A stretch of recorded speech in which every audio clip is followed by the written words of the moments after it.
로마서 말씀 중에 굉장히 핵심이 되는 믿음으로 의롭게 되는 그 내용을 오늘 본문이 우리에게 잘 말해주고 있습니다. 율법에 빠져 있는 자들에게 율법을 통해서 죄를 아는 것이고 하나님과의 바른 관계죠. 의롭게 되는 것, righteousness with God. 그러니까 하나님과 소원했던 관계, 원수되었던 관계, 그 모든 것을 깨트리고 회복되어지는 것, 그것이 율법의 행위에 있는 것이 아니라 믿음에 있다라는 것입니다. 믿음으로 의롭게 된다. 믿음으로 의로워진다. 믿음으로 하나님과 바른 관계에 들어간다라는 것입니다.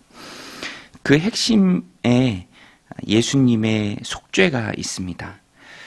24절에 보면 그리스도 예수 안에 있는 속량으로 말미암아 하나님의 은혜로 값없이 의롭다 하심을 얻은 자 되었느니라.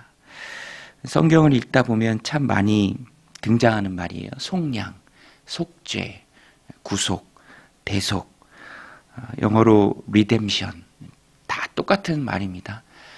주님께서 십자가의 죽으심으로 우리의 죄가 속량받았다라는 것입니다. 하나님 은혜로 값없이 예수님께서 내 죄의 속죄 제물이 되셨기 때문에 우리에게 있어서는 값없이 받는 은혜죠. 하나님께서 값없이 우리에게 주시는 은혜입니다. 25절에 보면 이 예수를 하나님이 그의 피로써 믿음으로 말미암는 화목 제물로 세우셨으니 이는 하나님께서 길이 참으시는 중에 전에 지은 죄를 간구하심으로 자기의 의로우심을 나타내려 하심이니. 예수님의 화목제물 되심이 복음의 핵심입니다. 하나님과 우리의 사이를 화목하게 하는 그 제물이 되셨죠.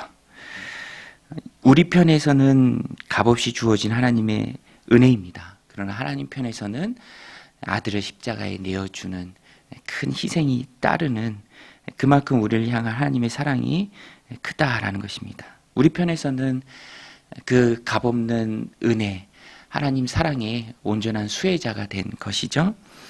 그래서 후반부에 나오죠. 자랑할 수 없다. 하나님의 은혜다. 값없이 의롭다 하심을 얻은 것이고 예수 그리스도께서 화목제물이 되심으로 내 죄가 속량받은, 그래서 하나님 앞에 의로워지는 큰 은혜이지 내 행위나 노력으로 율법의 행위로 얻은 것이 아니다. 자랑할 데가 없다. 27절에 그런즉 자랑할 데가 어디냐 있을 수가 없느니라. 무슨 법으로냐 행위로냐 아니라 오직 믿음의 법으로니라. 그리고 오늘 말씀의 핵심적인 구절입니다. 그러므로 사람이 의롭다 하심을 얻는 것은 율법의 행위에 있지 않고 믿음으로 되는 줄 우리가 인정하노라. 우리가 하나님 앞에 의로워질 수 있는 유일한 길은 예수 그리스도의 속량을 나의 믿음으로 받는 것입니다. 하나님 은혜로 주시는 그 복음을 내가 받아들이는 것이죠. 그래서 우리가 잊지 말고 기억해야 할 것은 다른 종교와 우리가 받은 그리스도의 은혜, 결정적인 차이는 다른 종교는 늘 그 중심에 자기가 있어요.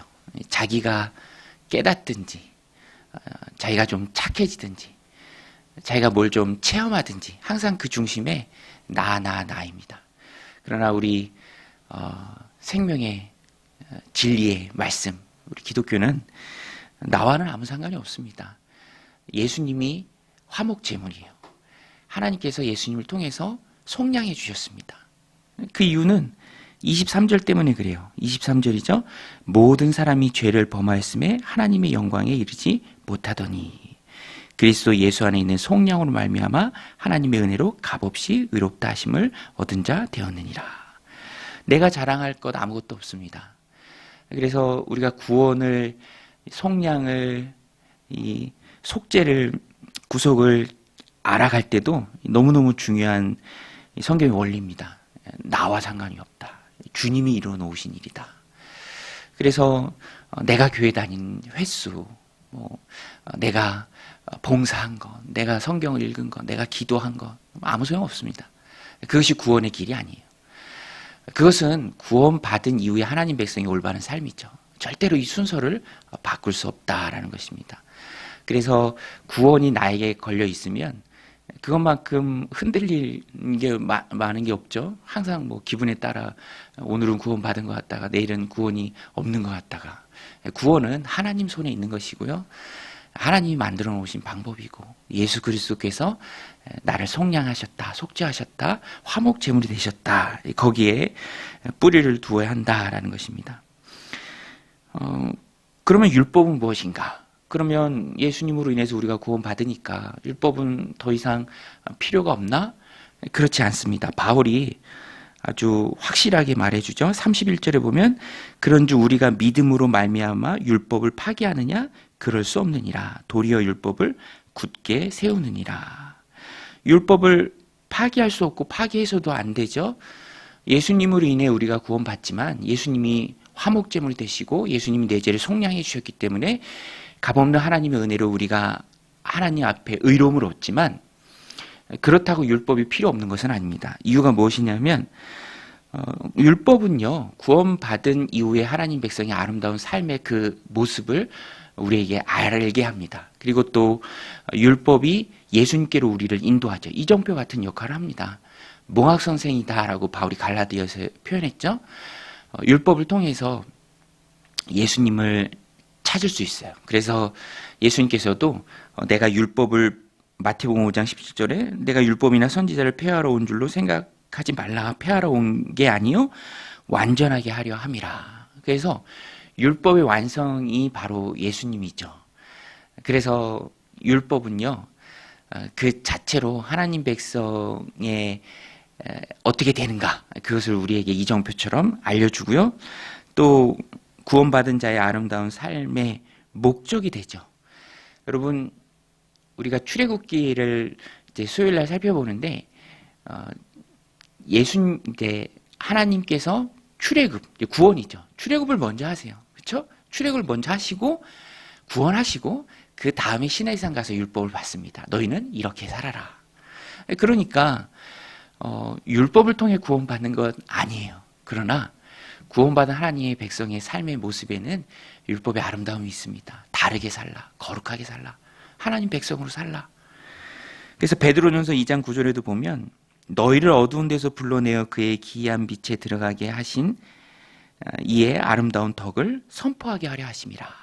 어두운 데서 불러낸 게 구원이고요. 그것이 먼저입니다. 그러나 그의 분명한 목적은 구원 자체가 목적이 아니라 구원받은 하나님의 백성으로서 열방의 하나님의 이름을 선포하는 것이죠. 알려주는 것입니다. 그래서 그리스도인들은 십계명 지키면 살아야 해요. 정말로 그 율법의 아름다운 모습이, 다르게 사는 모습이, 거룩한 모습이 우리들 삶 가운데 있고, 그것을 통해서 우리를 어두운 데서 불러내신, 구원하신 하나님의 그 아름다운 덕을 세상에 선포해야 될 책임이 있습니다. 그래서 구원받았으니까 아무렇게나 살아야 된다. 이거는 구원받았는지부터 의심해야 될 삶입니다.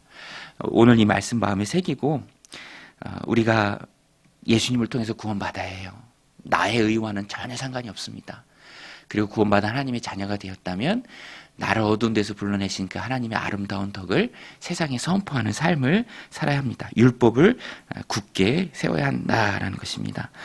오늘 이 말씀 마음에 새기고 아직 구원받지 못한 자라면 예수 그리스도께서 우리의 대속 제물이 되어주셨습니다. 화목 제물이 되어주셨습니다. 나를 속량해 주셨습니다.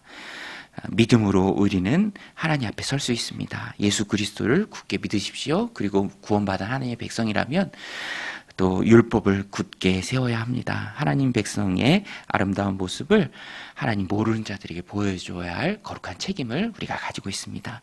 이렇게 구원받고 구원받은 이후에 아름다운 삶을 살아내는 복된 오늘 하루가 되시기를 주님의 이름으로 간절히 축원드립니다. 우리 같이 말씀 붙들고